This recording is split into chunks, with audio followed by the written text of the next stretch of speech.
Hello दोस्तों, नमस्कार। स्वागत है आपका अपने आरटीएस न्यूज चैनल में, जहां हम आपको बताने वाले हैं आज की बड़ी खबरें और मुख्य समाचार। दोस्तों, आज की बड़ी खबरें और मुख्य समाचार को फटाफट से लेकर आपके सामने जुड़ चुके हैं। चलिए आज की बड़ी खबरें और मुख्य समाचार को विस्तार से बताते हैं। इससे पहले आप वीडियो को लाइक नहीं किए हैं तो वीडियो को लाइक कर ले, चैनल को सब्सक्राइब कर ले, साथ में बेल आइकन भी प्रेस कर ले। तो चलिए बढ़ते हैं खबरों की ओर। आपको बता दें कि बिहार के मुख्यमंत्री नीतीश कुमार ने मंगलवार को महागठबंधन के सभी दलों के विधायकों और विधान पार्षदों की बैठक में एक बड़ा ऐलान किया है। सीएम नीतीश कुमार ने डिप्टी सीएम तेजस्वी यादव की ओर इशारा करते हुए कहा कि अब तेजस्वी यादव को आगे करना है। उन्होंने यह भी कहा कि पीएम या सीएम बनने की इच्छा नहीं है, बल्कि बीजेपी को हराना मेन मकसद है। इसके पहले बीते सोमवार को भी नीतीश कुमार ने तेजस्वी को आगे बढ़ाने की बात नालंदा में कही थी। वे डेंटल कॉलेज के उद्घाटन के मौके पर तेजस्वी यादव के साथ नालंदा गए थे।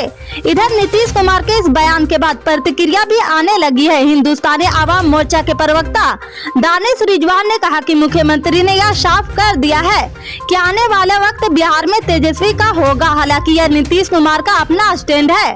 जब महागठबंधन के कोर ग्रुप की बैठक होगी तो उसमें फैसला लिया जाएगा। तेजस्वी यादव अच्छा काम कर रहे, सूबे की चिंता कर रहे, रोजगार की भी चिंता कर रहे हैं, युवाओं की चिंता भी कर रहे हैं। अगर वो आगे बढ़ रहे हैं तो महागठबंधन भी आगे बढ़ेगा।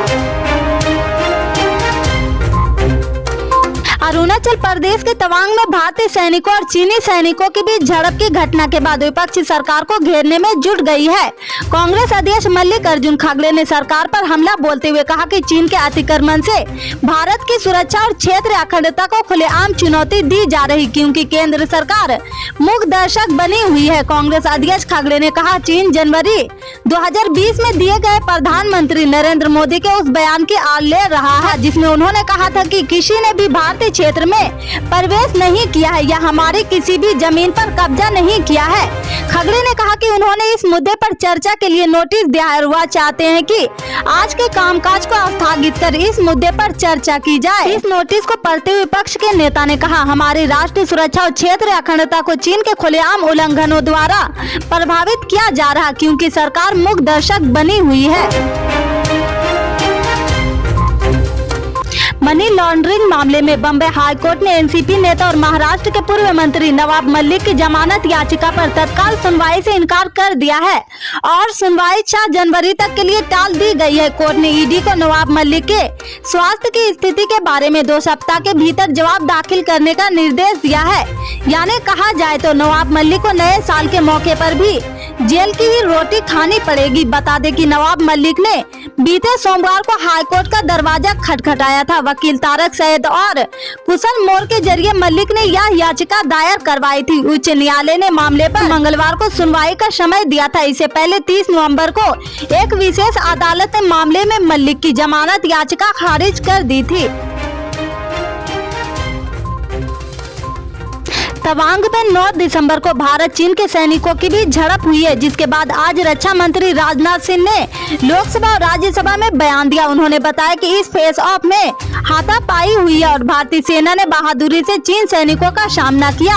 राजनाथ ने यह भी बताया कि इस झड़प में कोई भी सैनिक शहीद नहीं हुआ है, न ही कोई गंभीर रूप से घायल हुआ है। वहीं ऐसे में यह समझना जरूरी हो जाता है कि आखिर चीन क्यों भारतीय सीमा में घुसपैठ की कोशिश कर रहा, क्योंकि आखिर चीन बौखलाया हुआ है। विधानसभा शीतकालीन सत्र के पहले दिन मंगलवार को एक तरफ जहां विपक्ष ने सरकार को घेरा तो वहीं सड़कों पर शिक्षक अभ्यर्थी ने खूब हंगामा किया है। सीटेट बीटेट पास शिक्षक अभ्यर्थियों ने 7वें चरण की शिक्षक बहाली के लिए नोटिफिकेशन जारी करने की मांग की है।